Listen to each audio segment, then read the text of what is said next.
Hello dear students, DOE mission mathematics 10 जनवरी का बेटा आज हम वर्कशीट सॉल्व करेंगे फ्रॉम द चैप्टर सर्कल। आपको पता है ये इसमें वृत्त का क्षेत्रफल क्या होता है, पाई आर स्क्वायर, और ये जो बाहर इसकी बाउंड्री होती है ये इसकी परिधि कहलाती है, जिसे हम इंग्लिश में सरकमफ्रेंस कहते हैं। यहाँ हम पाई का यूज़ 22/7 के तरह से लेके करते हैं, और अगर कुछ मेंशन किया होता है 3.14 तो हमें वही वैल्यू लेनी होती है।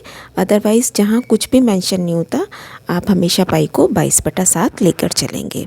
तो क्वेश्चन देखते हैं बेटा, जो इसने एग्जाम्पल हमें बता भी रखा है। The cost of fencing a circular field at the rate of ₹24 is ₹5,280। एक वृत्ताकार खेत पर 24 रुपये की दर से बाड़ लगाने का व्यय 5,280 रुपये है। पहले इसी लाइन को समझते हैं बेटा। जो बाड़ होती है ये क्या होती है, इसकी सेफ्टी के लिए जो हम बाहर बाउंड्री बना देते हैं ना, किसी भी पार्क की फेंसिंग कर देते हैं, तो वो क्या होती है, इसकी बाउंड्री पर बनती है। अब हम तो अपना मैथमेटिकल लैंग्वेज में देखेंगे ना कि बाउंड्री को हम कैसे निकालते हैं, तो हम उसे पेरीमीटर या सरकमफ्रेंस बोलते हैं सर्कल का, है ना। अदरवाइज़ वो पेरीमीटर, लेकिन सर्कल की बात हो रही है तो उसी चीज़ को हम सरकमफ्रेंस बोल देते हैं। दैट मीन्स सरकमफ्रेंस कैसे निकलेगा, इस पूरे सरकमफ्रेंस को कवर करने के लिए उसको 5,280 रुपये देने पड़े 24 रुपये की दर से। इसका मतलब उसकी लेंथ कितनी हो जाएगी, 5,280 को 24 से आप भाग कर दोगे तो आपको पता चल जाएगा। इसका मतलब इतनी लंबाई के ऊपर उसने फेंसिंग की है। तो सबसे पहले हम इसकी लंबाई ही निकाल लेते हैं, और वो लंबाई का क्या मतलब है, 2πr निकाल रहे हैं हम, इसकी परिधि निकाल रहे हैं हम। तो रेड हिस्सा जो बाउंड्री यहाँ शो की है उसको मैं यहाँ पेरीमीटर बोल रही हूँ, जिसे सरकमफ्रेंस बोलते हैं। तो वो क्या होता है, वृत्त का 2πr, और this is equal to 5,280 divided by 24। तो जब हम इसको सॉल्व करेंगे 2πr, इसको आप भाग करके देख लेंगे, यहाँ आ जाएगा हमारा 220। अब यहाँ से हम क्या निकाल लेंगे बेटा, वृत्त की त्रिज्या, है ना। कौन सा एक वेरिएबल रह गया जो मिसिंग है, आर ना। बाकी आपको 2 पता है, 22/7 पता है, आर हम निकाल लेंगे यहाँ से। तो आर क्या हो गया, 2 × 22, 7 ऊपर चला गया, ये कट गया, आपको देखो आंसर आ गया 35। और क्योंकि मीटर में दे रखा है क्वेश्चन, तो हमारा यूनिट यहाँ पे भी हम मीटर ही लगाएंगे। सिर्फ एक लाइन से हमने इसकी त्रिज्या निकाल ली, देखिए, है ना। ध्यान से क्वेश्चन को पढ़ना है, that is the main thing. पहला काम ही हमें क्वेश्चन को समझना होता है। एक ही लाइन से हमने इसको समझा कि ये हमें वृत्त का सरकमफ्रेंस दे रखा है, इसका मतलब कि पूरे सरकमफ्रेंस को कवर करने में उसे इतना खर्चा इतने रुपए की दर से देना पड़ा। तो इसका मतलब त्रिज्या हमारी आ गई 35 मीटर। ठीक है बेटा, नेक्स्ट आगे करते हैं। इस खेत की 50 पैसे प्रति वर्ग मीटर की दर से जुताई कराई जानी है। प्लफिंग, है ना, आपको पता है मिट्टी खोदते हैं जब, है ना। तो खेत की जुताई करने का व्यय ज्ञात कीजिए। अब जब पूरे उसमें फील्ड में अंदर काम कर रहा है, इसका मतलब इसका मुझे अब क्षेत्रफल चाहिए। तो आर आप निकाल चुके हो, तो वृत्त का क्षेत्रफल भी आप निकाल पाओगे आराम से।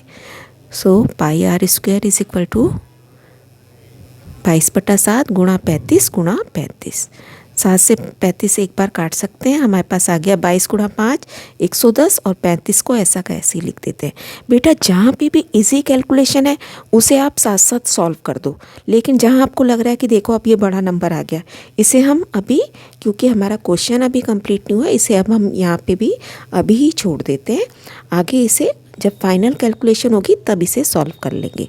अब क्या कहता था वो हमसे कि यहाँ पर इसको कितना पैसा देना पड़ा है, 50 पैसे प्रति वर्ग मीटर। तो हमारे पास कितना एरिया आया है, 110 × 35। तो कॉस्ट कैसे निकलेगी, जुताई करने का खर्चा हमारा कैसे आएगा, इसको हम 50 पैसे से गुणा कर देंगे।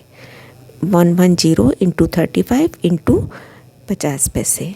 तो सॉल्व करके आपका आंसर आ गया 1,925 रुपये। This is our final answer. Question को बहुत ध्यान से समझना है कि किस तरीके से हमें उसकी बाउंड्री दे रखी थी, उसका खर्चा दे रखा था बाड़ लगाने का, वहाँ से हम समझे कि ये सरकमफ्रेंस है, और सरकमफ्रेंस की हेल्प का फॉर्मूला लगा के हम आर निकाल लिए, और आर निकालने के बाद उसने एरिया और प्लफिंग का खर्चा दे रखा है, तो टोटल हमने खर्चा कैसे निकाला बेटा। एंड दिस इज़ द पूरा टोटल। आपको किस तरीके से क्वेश्चन को लिखना है वो आप यहाँ से देख सकते हैं। नेक्स्ट क्वेश्चन है very very important, the radii of two circles are 8 centimetre and 6 centimetre respectively. दो वृत्तों की त्रिज्याएं 8 सेंटीमीटर और 6 सेंटीमीटर हैं। उस वृत्त का क्षेत्रफल बताइए जिसका क्षेत्रफल इन दोनों वृत्तों के क्षेत्रफल के बराबर है। तो एक को हमने R1 मान लिया, एक को R2 मान लिया 6 सेंट। अच्छा, यहाँ पे देखिए उस वृत्त, find the radius of the circle. बड़े वृत्त की हमें रेडियस निकालनी होती है बेटा। इसमें क्षेत्रफल तो इन दोनों क्षेत्रफलों के बराबर है जोड़ के। तो हमें बड़े वाले वृत्त की त्रिज्या को हमने कैपिटल R मान लिया जो कि हमें निकालना है। अब क्या दिया हुआ है हमें, बड़े वृत्त का क्षेत्रफल यानी कि पाई, और बड़े वृत्त की त्रिज्या लिखोगे आप R² इज इक्वल टू, दोनों छोटों को जोड़ देना है। अब आप देख रहे हो पाई कॉमन निकल सकता है, तो पाई को कॉमन निकाल दिया।